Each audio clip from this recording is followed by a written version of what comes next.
Episode 3 Community Soup.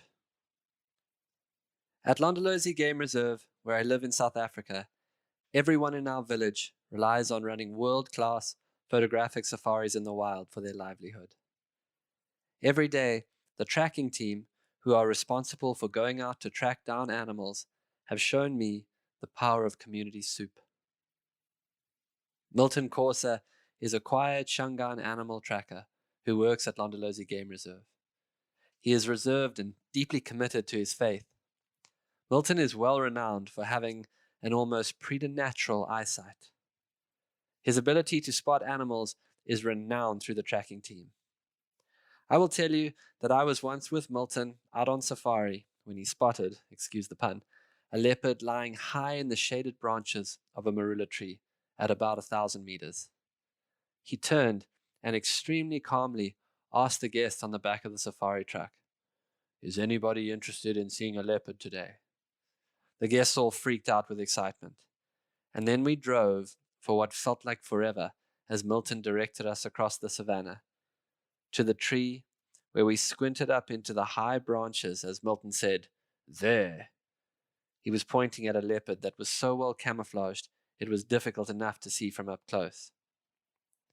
Milton's presence on the safari guiding team was critical for the magic he could produce with his eyes. But we also needed great trackers like Sasant Sibuye. Sasant had relentless energy and would refuse to give up on the trail of an animal no matter how long it took him to find it. Shadrach was a storyteller and an entertainer. When animals were scarce and Milton was spotting and Sasant was tracking, Shadrach would entertain safari guests for an hour or two with funny stories until the other trackers had found game. Working in the safari game as guides and trackers, we worked out that to be a team that delivered world-class safaris in difficult, unknown, ever-changing conditions, day after day, we needed to be a soup. We had all sorts of ingredients, like science buffs who knew the botanical names of every shrub. We had chatty Cathys, we had specialist birders and passionate entomologists. We had some old-growth trees, guys with deep experience of 20 or 30 years in the safari game. We had enthusiastic newbies and female guides with a deep intuitive connection to the animals. We had Shangaans and Afrikaners and white South Africans. And no one was known by those labels. They were known by the gifts and skill they brought into the shared endeavor of producing world-class safaris every day. Milton was pure genius at spotting, but a whole team of Miltons was no good. Shadrach was storytelling gold, but a team of only Shadrachs was no good if animals needed to be long-distance tracked. The formula for a great safari guiding team is make a soup. Not too much of any one thing, but lots of critical ingredients. One of the ways my mentor Martha Beck used to create innovation was by asking herself, how is this like that? So I'm asking myself as I try to talk about the village, how is my experience in safari guiding like making the world village? Well, the world village mentality has to be a soup mentality. And it's so true that making community seems to me full of pitfalls. All the built-in issues of the society begin to manifest themselves into the new endeavor once the idealized idea of the community naturally begins to fall. I've seen this a lot. Really good intentions starting to go south as people try to build their community. So what seems needed is a context deeper than community building into which community emerges. Building community is not a means in itself.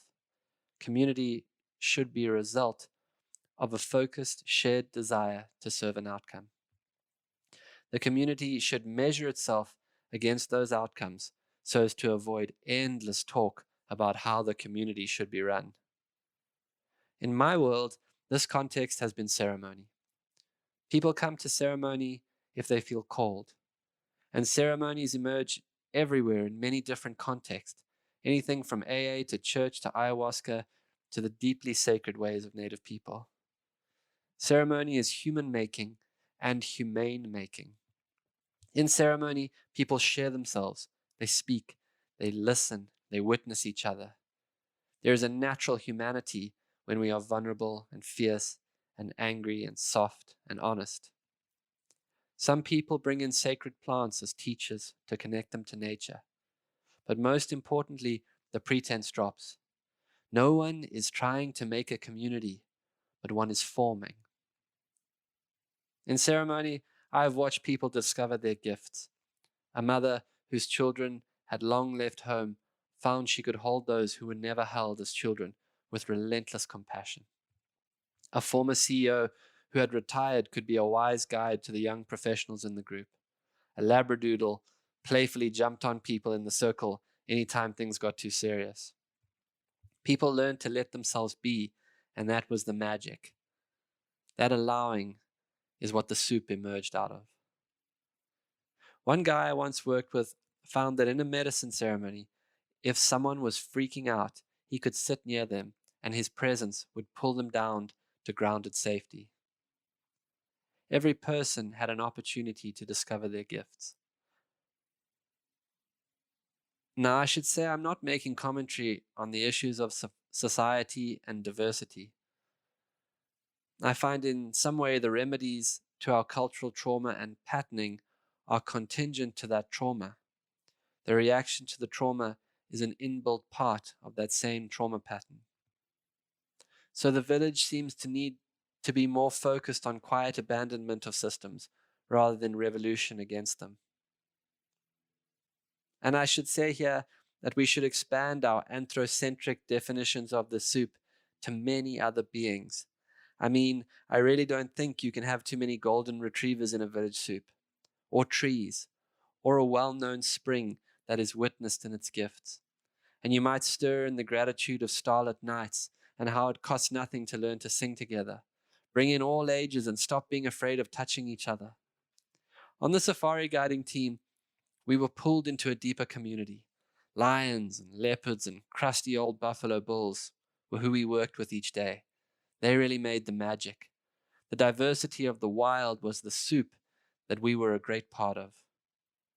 More relationships to living things is more life, and the village is a life-making mythological practice.